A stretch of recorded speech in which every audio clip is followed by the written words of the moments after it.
Hello my friends, today we will learn 3 reasons why we don't feel gratitude. What are the barriers for gratitude? So this will help us really to understand the mechanism of our psychology and how can we use gratitude in order to create more abundance in our life. And I remind you that this is part of a playlist of a mini course of gratitude. So if you didn't see the previous part, you can click it in here or in here, I'm not sure where is it, and we're talking about why should we practice gratitude, what are the benefits of practicing gratitude, and also added it in the description. Okay, come on, so let's start. So I want to talk today about like the 3 barriers of why we're not feeling gratitude, because in theory, why it's not a spontaneous feeling, why we don't feel it all of the time. So we wish it will be like this, but we have all kind of reasons in our psychology and the way we approach life that cause us usually not to be feeling grateful. And so the first one is our survival mind. We can call it also our what's wrong attention. And it goes like back in the days, back from the reptile days. This is the mechanism that is in charge to keep us alive, to keep us survival. So for example, think if you're like a man from, I don't know, 10,000 years ago and you're walking down somewhere and you see a flower and you see a tiger. What is more important? Right? So it will be for sure more important not to smell the flower, although it's very, very beautiful, but the tiger can kill me. The tiger can kill me. So we pay attention for the things that are a threat on us. The problem nowadays is that this mechanism is way out of control, and currently we use this mechanism about things that are not really related for survival. It can be things like, oh, she talked to me like this and I didn't get this promotion, or maybe a precious plate that I have at my home was broken and we make out of it tragedy. I can give another example of this mechanism. For example, I have this white t-shirt, right? So it's totally white, and maybe there is a stain, a small stain, red stain on it. All of us, or most of the people, will look on it and say, oh, on the stain, wow, this dirt is dirty, you need to change it, you need to clean it, it's not okay, and so on. But the truth is like 99.9% of the shirt, it's totally clean. It's totally clean. So we want to pay attention to, hey, I have a beautiful shirt, it's white, it's clean, and be grateful for it. It makes me warm, it makes me look beautiful, I don't know what.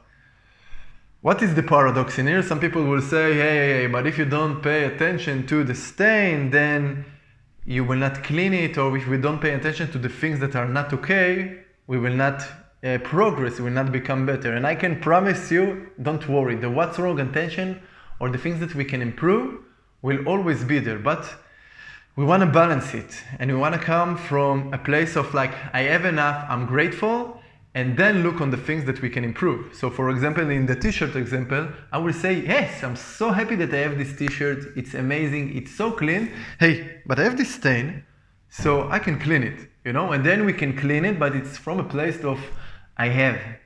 Okay, so it's very crucial that we use this mechanism wisely. Okay, second thing, it's like we're taking things for granted. We can call it also the law of familiarity.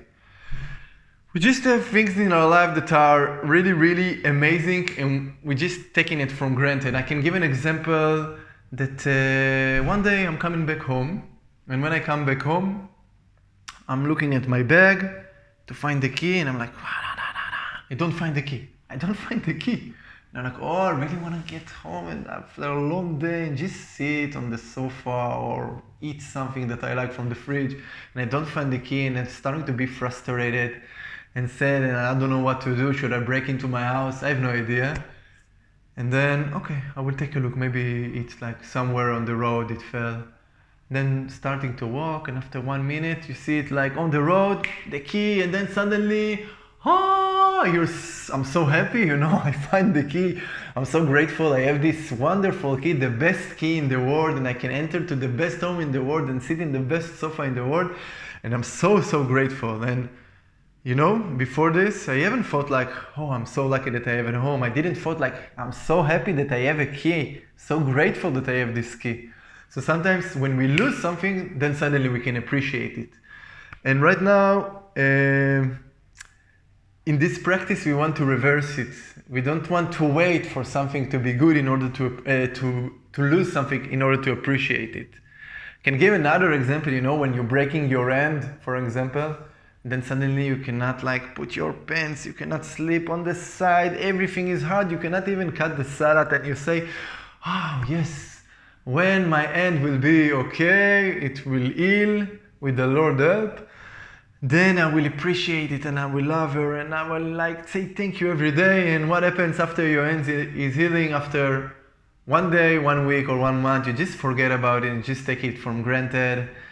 And I can give tons of examples, but I will stop it now. So the idea in here, I repeat, is to take the small things in life and remind ourselves how precious they are, because it's precious, our health, the fact that I'm able to swallow, okay, the fact that we see, the fact that we can walk, the freedom of movement, that we can go to places, that we have the internet, that we have our friends, all these things that are the day-to-day life, not the big things. We want in this practice to start and appreciate them, to be grateful for them, okay? So this is about this part. And the third part is comparison, okay? So we can use comparison in a very wise way that it can teach us and we can grow. Right now I'm talking about comparison in a way that we feel like we don't have enough and it's not okay and they have more and so on. And I can give an example. If I'm working now in a very, very good position and I get, I don't know, I'm earning 10,000 euro, $10,000, and I'm happy for it. Okay, for me it's like great, it's enough, and I'm very happy. And then I see, oh, I have this colleague, and he's, for me, the same as me. He's not a better worker than me, we're in the same position, and he's earning 12,000 euro or $12,000. Then suddenly I'm like, it's not okay, it's not enough, why about only this? They don't respect me, this is not enough money, and then I'm not grateful for what I have. I'm not grateful for what I have.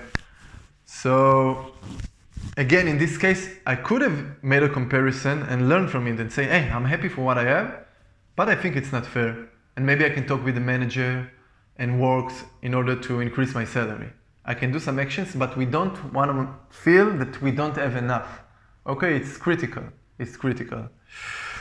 Okay, so this is about the third part of comparison. And part of these videos, I want to give you some, you can call it assignment or a fun task. Okay, it's not something heavy, it's something for us to practice in order to really contemplate and learn on ourselves and not just to listen. We gotta be active in order to learn something, to really experience it.